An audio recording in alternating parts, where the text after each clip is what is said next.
y vamos a comenzar nuestro lunes comprendiendo un espacio que se está llevando a cabo en Latinoamérica y que es muy importante no solo para Latinoamérica, sino para el mundo. Y se trata de la COP16. Para eso vamos a conversar con Gustavo Eduardo Moreno. Él nació en Cali, Colombia, y tiene experiencia en el ámbito ambiental debido a que tiene una gerencia de medio ambiente y un máster en ingeniería industrial con énfasis en calidad de medio ambiente. Él ha trabajado en instituciones públicas en Colombia y también asesora en sostenibilidad ambiental, gestión de riesgos y adaptación al cambio climático. Gustavo además reside en Guayaquil, Ecuador, y acaba de lanzar un libro, La COP16, una pugna entre la biodiversidad y el neocolonialismo. Bienvenido, Gustavo. Hola, Clarita, qué gusto estar de nuevo aquí contigo. Gracias por estar aquí contándonos sobre este evento tan importante. Mira, sí, el evento es muy importante, tenemos poco tiempo y yo voy a tratar de ubicar a la audiencia que te escucha. El evento surge de manera casual para Colombia. Resulta que antes de empezar voy a decir que es la COP. Claro, empecemos primero por la COP. ¿Qué significa la COP? Que tal vez algunos no sepan. Bien, mira, cuando se dio en 1992 la Cumbre de la Tierra en Río de Janeiro, que tiene toda su historia para haber hecho esa cumbre, se dieron 3 ejes principales que tienen los países que ocuparse. El primer eje fue cambio climático, que es muy conocido por todos nosotros. El segundo eje es biodiversidad. Y el tercer eje es suelos y desertificación. Y cada uno de esos ejes tiene una comisión de científicos que estudian los temas. En el caso concreto del cambio climático, tenemos el panel el Panel Internacional de Cambio Climático, y en el caso de biodiversidad también tenemos un panel que es una plataforma intergubernamental científica normativa sobre diversidad biológica y servicios de los ecosistemas. También hay un grupo de científicos de muchas partes del mundo. Bien. La COP es conferencia de las partes. Conferencia de las partes. Las conferencias de las partes son todos los países signatarios de la Cumbre de la Tierra. Uh-huh. Hay que notar lo siguiente, los países signatarios de esas cumbres y de las COP, esos compromisos forman parte de la supraconstitucionalidad de los países, es decir, automáticamente se convierten en ley. Sí, la intención de que existan estas conferencias es que haya acuerdos. Es de acuerdo. Correcto. Pero compromisos te refieres con acuerdos. Pero lo que quiero decir es que es de obligatorio cumplimiento, sí. No es que yo quiera o no quiera. En el caso, por ejemplo, en el cambio climático, Ecuador es signatario del Acuerdo de París. Por lo tanto, el gobierno ecuatoriano, a través de su Ministerio de Ambiente, está obligado en atender los compromisos que asumió el Estado ecuatoriano en el Acuerdo de París. Y aquí pasa lo mismo. Entonces, ¿qué ocurre? La COP15 establece que se reunía en la ciudad china de, ahora te digo, de Kunming. Fue en la época del COVID-19. Eso generó un problema logístico, entonces se pasó a Montreal, en Canadá. Por eso se llama la Cumbre Kunming-Montreal. Y ahí se desarrolló la COP15. En esa COP15, estos paneles de científicos definieron 23 metas.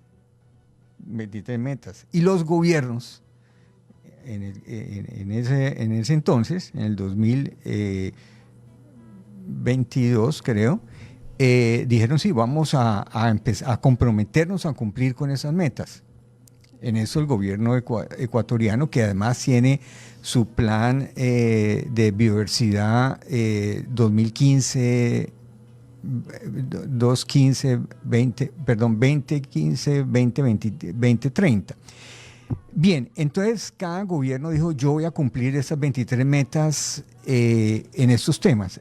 Realmente las 23 metas tocan 3 puntos. El primer punto es reducir la amenaza de la biodiversidad, que va de la meta, la primera a la octava meta.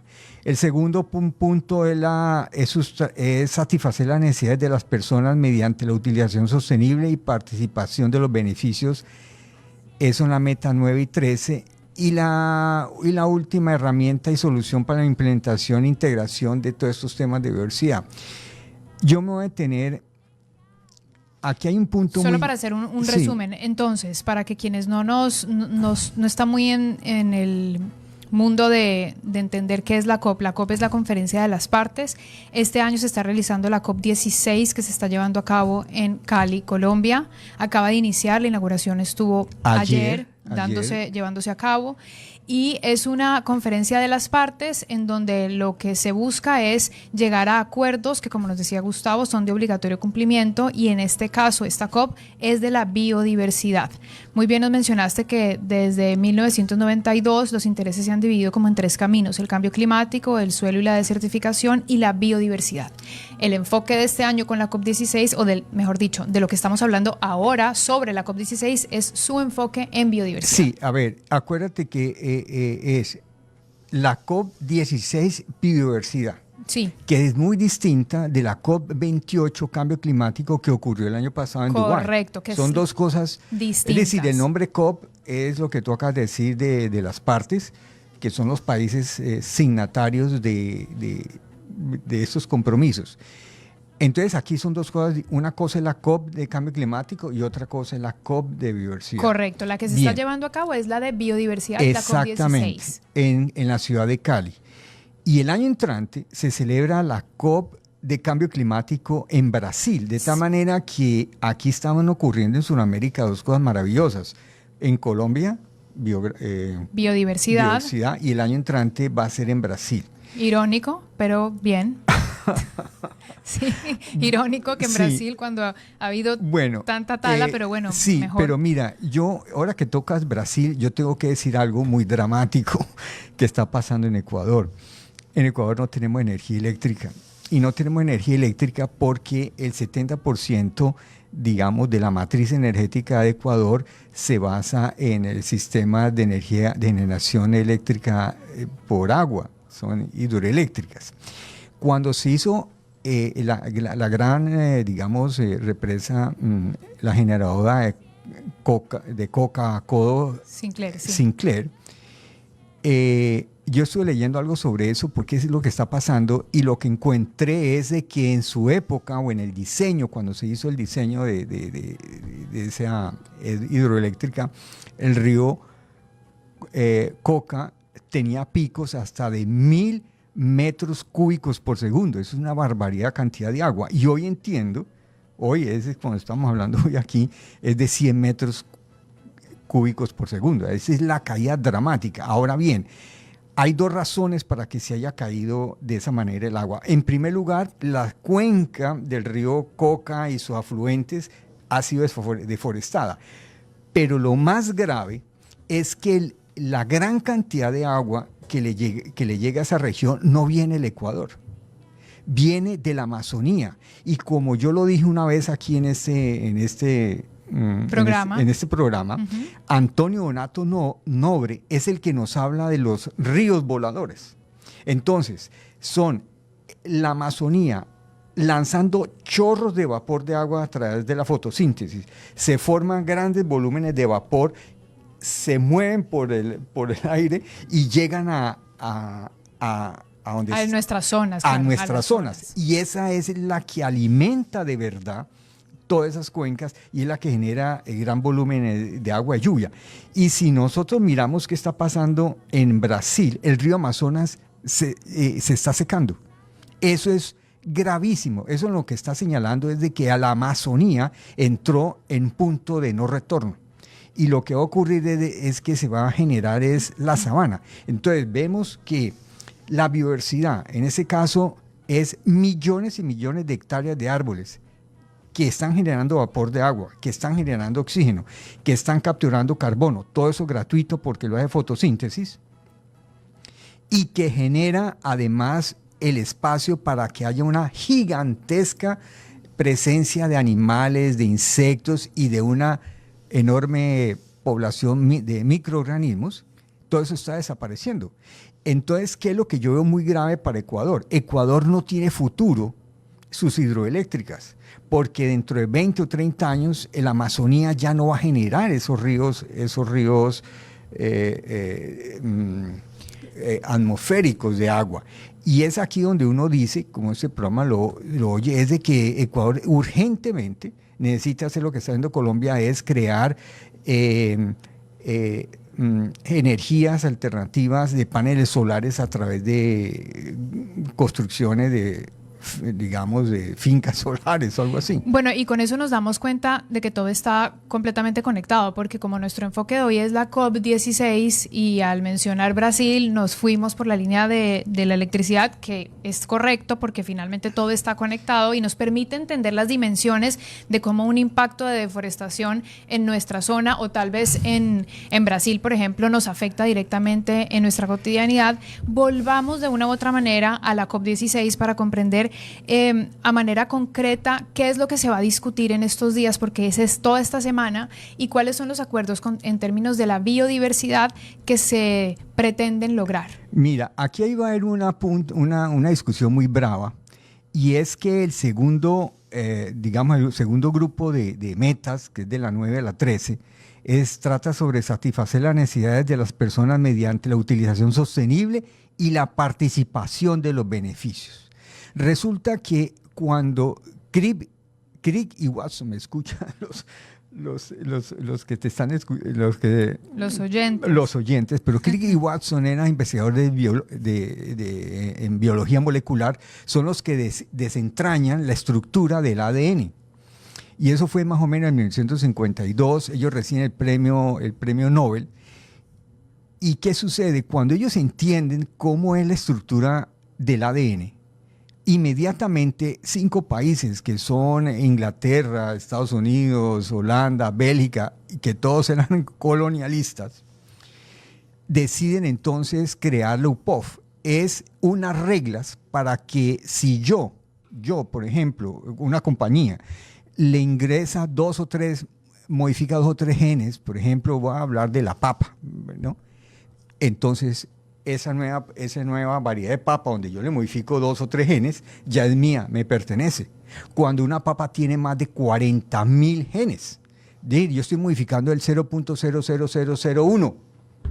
Ahí está la trampa. Y por eso en el libro lo llamamos el conflicto entre biodiversidad y neocolonialismo. Aquí hay un neocolonialismo de tipo tecnológico y es como a Guayaquil cuando los piratas venían a asaltar la ciudad para llevarse la riqueza. Más o menos es una actividad de piratas muy sofisticada, protegida por un lenguaje muy elaborado de tipo jurídico. Y esa va a ser una discusión brava en la COP en Cali. Este libro al cual nos referimos es un libro que se está presentando en esta conferencia de las partes. Es un libro de la autoría de Gustavo Eduardo Moreno, quien está con nosotros hoy aquí en La Lupa, caleño, y también de Pedro Luis Barco Díaz, quienes en conjunto trabajaron para proporcionar esta información y que justo fuera el lanzamiento en esta fecha, ¿no? Mira, Pedro Luis me propuso que yo escribiera los capítulos del libro, y eso me lo dijo hace más o menos un poco más de un año. Entonces yo me pongo a escribir y él me manda una lista del temario. Sí. El temario. Entonces yo empiezo a trabajar sobre ese temario. Porque lo hicieron él allá y tú acá. Sí. Y, por ejemplo, el tema del UPOF y el tema de control de las semillas, y eso yo no lo había visto. Eso fue una idea de él. Lo que yo hago es investigar y desarrollar todo el tema. Bueno, Gustavo. Yo pensaría, del libro, yo pensaría que hay dos cosas que yo resaltaría. Es el tema de Antonio Nato Nobre. Me encanta este señor porque nos da una enorme claridad sobre cómo funciona la Amazonía. Y el otro tema es el tema de control de las semillas y el control genético, porque ahí es donde está la plata. Voy a poner un ejemplo. Eso lo leí hace mucho tiempo en una revista, no sé si fue National Geographic. Unos investigadores van a Chocó, colombiano, y capturan unos sapitos que son de color amarillo, cuyo veneno es de tal potencia que tú lo tocas y te paraliza el corazón. Bien, entonces se lo llevaron a Estados Unidos, a Maryland, que es donde está el tema de venenos tropicales, y lo metieron en un acuario. A las 3 semanas el sapito dejó de producir el veneno. Y empiezan a averiguar por qué, y es que el sapito, para poder producir el veneno, necesita el ecosistema del Chocó, de comer las hormigas, los insectos, algo, para poder hacer esa molécula. ¿Y qué es lo que usan con esa molécula? Si la molécula te paraliza el corazón, la idea es sintetizar la molécula y darla en dosis sumamente pequeñas. Y va a ser lo contrario.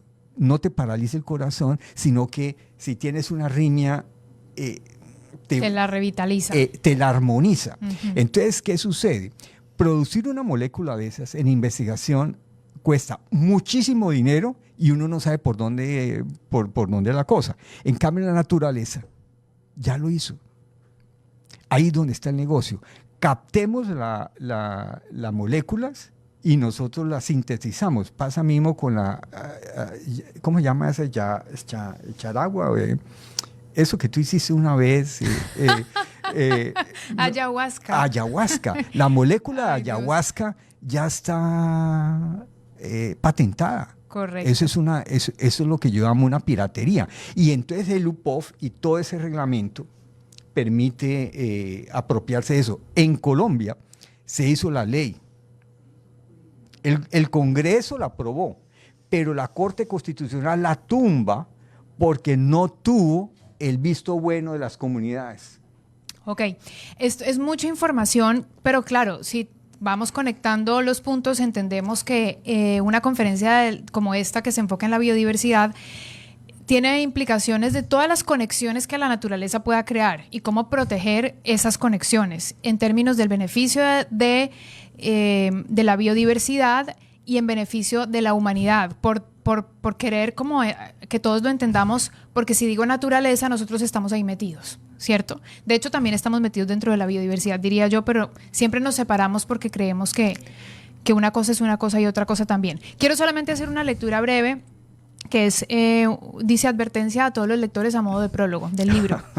Aun cuando los lectores de este libro afirman con certeza que está hecho para jóvenes de todas las edades y hasta para viejitos desocupados, no hay duda de que buscan mucho más allá que entender, dice Gustavo Álvarez Gardiazabal cuando escribe este texto en agosto del 2024 sobre el libro del cual estamos hablando hoy. Gustavo Eduardo Moreno es un caleño raizal ahora radicado en Guayaquil y Pedro Luis Barco Díaz, un provinciano que sigue a su edad anhelando el aroma de los cafetales de su tierra nativa, Caicedonia, en el ronroneo de los guaduales de Quindío. Lo que han conseguido es un canto emocionado a los árboles y a las selvas, al agua y al oxígeno, para convencer a lectores de cualquier edad y momento de la importancia de la biodiversidad en Colombia y así justificar ante la historia la realización de la COP16 en Cali durante el mes de octubre del 2024. Continúa el texto, que es muy bueno, pero lo que quiero hacer entonces es invitar a que puedan enterarse un poco más sobre la COP16 y también sobre este libro, la COP16, una pugna entre la biodiversidad y neocolonialismo, para quienes quieran saber más sobre esta conferencia de las partes, que es un espacio en donde los diferentes representantes de varias naciones, las partes, se reúnen para poder hablar sobre biodiversidad y llegar a acuerdos, que es la palabra que resume el espíritu de la COP16. Gustavo, muchas gracias por estar aquí. A ti, Clarita, por la invitación. Ahí, antes de que, como dicen los periodistas, se me quede en el tintero, yo quisiera hacer esa mención. Ahí me tiene aterrado que me quiten energía 12 horas al día. Yo sí sugeriría, si hay gente que toma decisiones y que escuche ese programa, que es fundamental que Ecuador empiece a explorar la energía maremotriz. ¿Sí? Eso lo digo porque es clave que Ecuador no puede seguir apoyándose en la energía hidráulica por lo que acabo de explicar. Claro. Es decir, el cambio climático... Únicamente en la energía hidráulica, correcto. Sí, no, puede usar la energía maremotriz, que es agua, que la luna paralelo. lo mueve, esas cosas. Y lo más inmediato es hacer parques solares, y sobre eso lo está haciendo el gobierno colombiano de Gustavo Petro, y yo pienso que Ecuador podría pedir asesoría en ese sentido, porque es gravísimo para la economía de Ecuador no tener la seguridad de energía eléctrica. Simplemente quería hacer esa anotación. Interesante, Gustavo. Hemos conversado con Gustavo Eduardo Moreno, quien es el autor del libro La COP16, una pugna entre la biodiversidad y el neocolonialismo, y que nos habla desde su expertise. Él es especializado en gerencia de medio ambiente y tiene un máster en ingeniería industrial con énfasis en calidad de medio ambiente. Muchísimas gracias, Gustavo. Con gusto, Clarita, ha sido un placer.